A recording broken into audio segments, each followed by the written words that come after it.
Sinusuri na ng House Justice Committee ang desisyon ng COA na nagbasura sa apela ni Vice President Sara Duterte sa notice of disallowance nito sa bahagi ng OVP confidential funds. Ang sabi ng isang miyembro ng komite, maaaring basihan nito para masabing may impeachable offense ang bise. Nakatutok si Tina Panganiban Perez. Sa Commission on Audit Decision Number 2026-171 na may petsang April 10, unanimous ang chairperson at dalawang commissioners ng COA sa pagbasura sa apela ng Office of the Vice President sa Notice of Disallowance sa mahigit 73 million pesos na confidential funds ng OVP noong 2022. Magugunitang noong December 21 hanggang 31, 2022, ginamit ng OVP ang 125 million pesos na confidential funds. Pero mahigit 73 million pesos dito ang disallowed ng COA.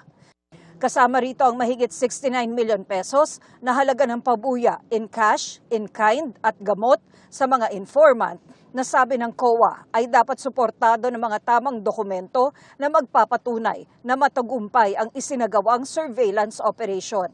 Sagot ng OVP, matagumpay ang operasyon nila dahil wala namang nangyaring aberya na konektado sa seguridad. Pero sabi ng COA, hindi ganun yun. Kasi dapat magsumite ang OVP ng accomplishment report na may breakdown ng pinagamitan ng confidential funds at bakit masasabing nagtagumpay ang mga ito. Disallowed din ang 3.5 million pesos na pinambili ng mga mesa, upuan, computers at printers. Sabi ng COA, kailangang may official receipts o sales invoice ang mga ito at hindi lang acknowledgement receipts. Sa apela ng OVP, sinabi nitong nalabag ang karapatan nito sa due process. Bagay na pinabulaanan ng Intelligence and Confidential Funds Audit Office. Tingin ni House Justice Committee member Representative Terry Ridon, magiging basehan ang COA decision para sabihing nagkaroon ng impeachable offense ang bise. So the fact that the Vice President and two of her OVP officials are being asked to return 73 million is already the proof that that the use was improper, that the use was irregular, that there was a misuse of confidential funds. And therefore, I think as far as the House is concerned, it will basically rise to a level of an impeachable offense, particularly betrayal of public trust. Kasi syempre, public office is a public trust. Yung pong ganito pong paggamit ng pera, people had been jailed for less. Sabi ng isa pang miyembro ng Justice Committee na si Representative Joel Chua. Dito lumalabas, it's either mali yung paggamit, hindi nagamit ng maayos, or hindi na-justify yung paggamit. So, either sa kung ano man doon, ibig sabihin talaga may problema sa paggamit. Or hindi talaga mapaliwanag kung paano nagamit.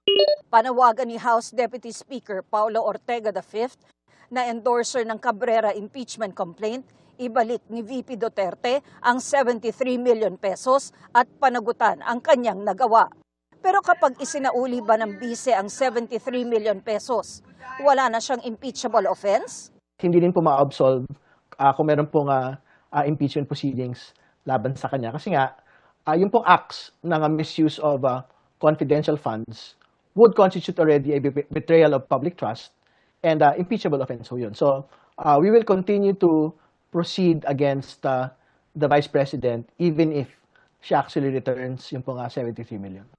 Inudyo ka naman ni Manila Representative Bienvenido Abante na nag-endorso rin sa Cabrera impeachment complaint si VP Duterte na humarap sa House Committee on Justice imbis na idaan sa mga press release at social media post ang kanyang mga paliwanag.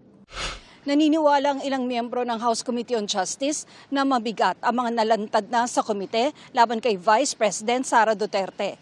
Pero may pagkakataon pa raw siyang kontrahin ang mga ito. Well, kung sa bigat at bigat, masasabi natin may puntos. Pero syempre, hindi mo naman po pwedeng sabihin na may probable cause na agad kasi hindi pa naman tapos yung committee hearing. O pwede pang magsumite ang defense ng kanilang mga ebidensya to disprove, di ba, or to rebut lahat ng mga allegations sa kanila. Kaya nga po yung determination ng probable cause, sa dulo pa yan. Sinisikap pa ng GMA News na makuha ang panig ni Duterte at ng OVP. Bukod naman sa 73 million pesos na disallowance, sabi ng COA, may isa pang notice of disallowance silang ipinadala sa OVP para naman sa 375 billion pesos confidential funds para sa first, second at third quarter ng taong 2023. Hindi malinaw kung nasagot na ito ng OVP. Tina Panganiban Perez, Nakatutok, 24 Oras.